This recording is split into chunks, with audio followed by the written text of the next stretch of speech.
বাড়ছে ভ্যাট, রেস্তোরাঁয় খেতে, পোশাক কিনতে, মিষ্টিমুখ করতেও গুনতে হবে বাড়তি টাকা। রেস্তোরাঁয় খেতে গেলে খাবারের বিলের ওপর 15% মূল্য সংযোজন কর বা ভ্যাট দিতে হবে। এতদিন শীতাতপ নিয়ন্ত্রিত বা এসি রেস্তোরাঁয় খাবারের বিলের ওপর 5% হারে ভ্যাট নেওয়া হতো, সেটি বাড়িয়ে 15% করার নীতিগত সিদ্ধান্ত নিয়েছে অন্তর্বর্তী সরকার। এনবিআর সংশ্লিষ্ট সূত্রে জানা যায়, রেস্তোরাঁর পাশাপাশি পোশাক কেনার ক্ষেত্রেও ভ্যাটের হার বাড়ানোর উদ্যোগ নেওয়া হয়েছে। বর্তমানে তৈরি পোশাকের আউটলেটের বিলের ওপর 7.5% ভ্যাট রয়েছে, এটি বাড়িয়ে 15% করার উদ্যোগ নেওয়া হয়েছে। সেটি হলে পোশাক কেনার খরচও বাড়বে মানুষের। এছাড়া মিষ্টি কিনতে গেলেও খরচ বাড়তে পারে ভোক্তার, কারণ মিষ্টির দোকান থেকে মিষ্টি কেনার ক্ষেত্রে ভ্যাট হার 7.5% থেকে বাড়িয়ে 15% করার উদ্যোগ নেওয়া হচ্ছে।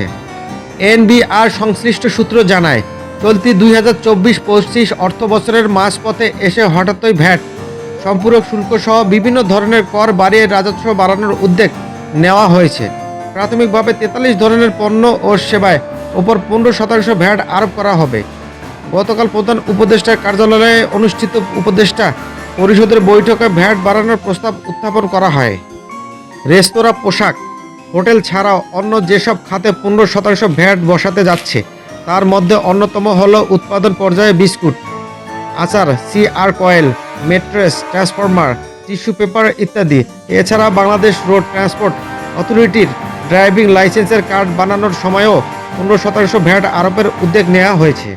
43 ধরনের পণ্য ও সেবার ভ্যাট বাড়ানোর উদ্যোগের পাশাপাশি ব্যবসা প্রতিষ্ঠানে বার্ষিক লেনদেন 30 লাখ থেকে 50 লাখ টাকা হলেই টার্ন ওভার কর দিতে হতে পারে। বর্তমান 50 লাখ থেকে 3 কোটি টাকা পর্যন্ত টার্ন ওভার কর দিতে হয়। নতুন প্রস্তাব অনুসারে বার্ষিক লেনদেন 50 লাখ টাকা পেরোলে পণ্য বা সেবা বেচাকেনায় 15% হারে ভ্যাট বসাতে পারে। এছাড়া মদের বিলের ক্ষেত্রে বিদ্যমান 20% সম্পূরক শুল্ক বাড়িয়ে 30% করার উদ্যোগ নেওয়া হয়েছে।